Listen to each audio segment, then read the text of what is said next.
અફઘાનિસ્તાનની જનતા અમેરિકાને ક્યારે માફ નહીં કરે, જેમણે પોતાના સ્વાર્થ માટે અફઘાનિસ્તાનની જનતાને નિસહાય છોડી દીધી। અફઘાનિસ્તાનના લોકોને હવે તાલિબાનના આતંકીઓના ડર કરતા વધારે એક ટંકનું ભોજન મળવાની ચિંતા સતાવી રહી છે। જો કે તાલિબાને ભૂખમરાની કગાર પર રહેલા અફઘાનિસ્તાનની કોઈ ચિંતા નથી।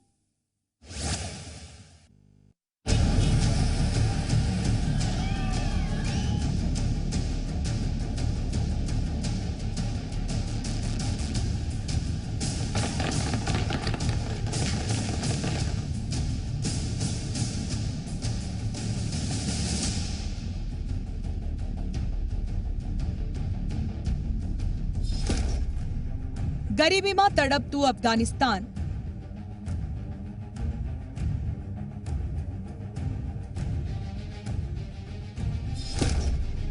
દાણા દાણા માટે રઝળતી અફઘાનિસ્તાનની જનતા।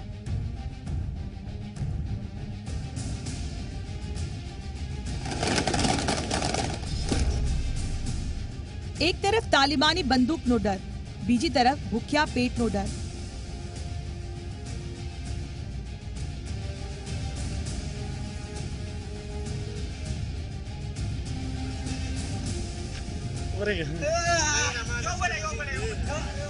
અફઘાનિસ્તાન પર કબજો કર્યા બાદ પોતાના તાલિબાની આતંકીઓ નવરાશના સમયમાં ઝૂલા પર ઝૂલી રહ્યા છે।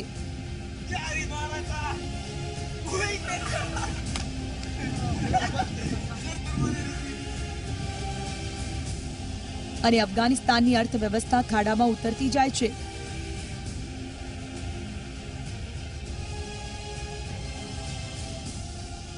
તાલિબાન સરકાર બનવાની ખુશીમાં નાચી રહ્યું છે।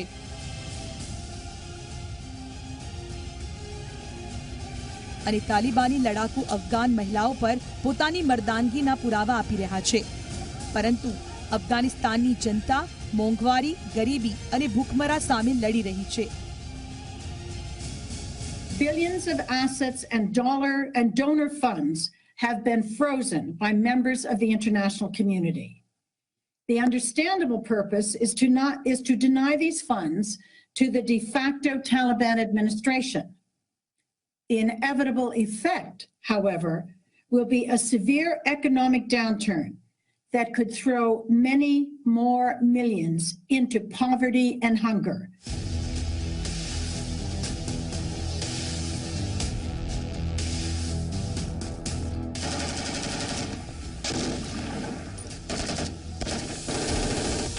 તાલિબાનના કબજામાં આવવા અને તેની ગોળીઓથી મરવા બાદ હવે અફઘાનિસ્તાનની જનતા ભૂખમરાથી મરવાની કગાર પર છે। જો પરિસ્થિતિ આવી જ રહી તો અફઘાનિસ્તાન દાણા દાણા માટે મોહતાજ બની જશે। સંયુક્ત રાષ્ટ્રનો રિપોર્ટ કહે છે કે અફઘાનિસ્તાનમાં ખાદ્ય પદાર્થોનો સ્ટોક સપ્ટેમ્બરમાં સમાપ્ત થઈ જશે। લોકોને જરૂરી ખાદ્ય સામગ્રી પૂરી પાડવી અશક્ય બની જશે।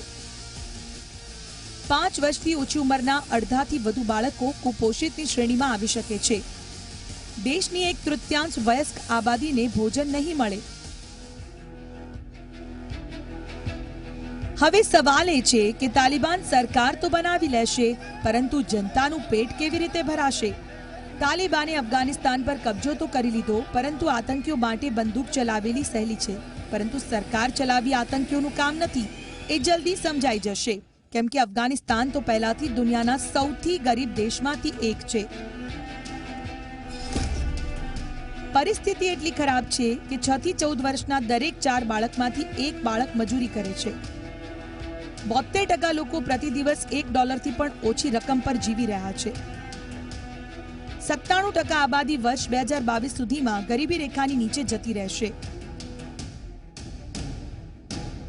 પરંતુ હકીકત એ છે કે તાલિબાનને આનાથી કોઈ ફરક નથી પડતો।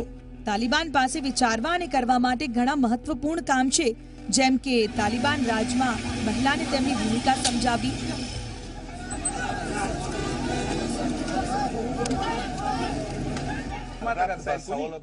ضرور نیست که در کابینه زن باشه. من اینقدر برات میگم، یعنی ضرور است که زن داشته باشیم ما در کابینه.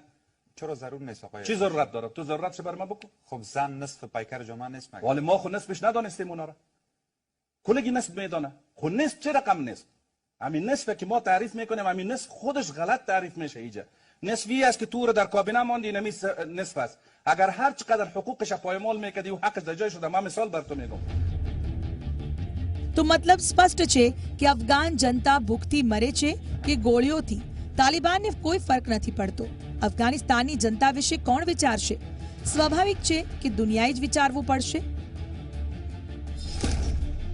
સાર્વજનિક ખર્ચ માટે મળનારું 75% અનુદાન અટકી પડ્યું છે. અમેરિકા અફઘાન કેન્દ્રીય બેંકની $9 અરબ સંપત્તિ સીઝ. આઈએમએફે પણ $45 કરોડ ફંડને રોકી રાખ્યું છે.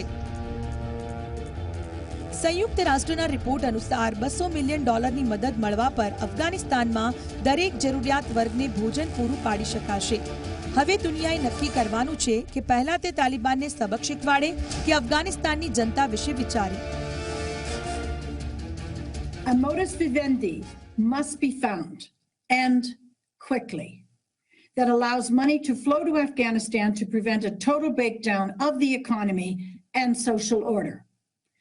Safeguards must be created to ensure that this money is spent where it needs to be spent and not misused by the de facto authorities.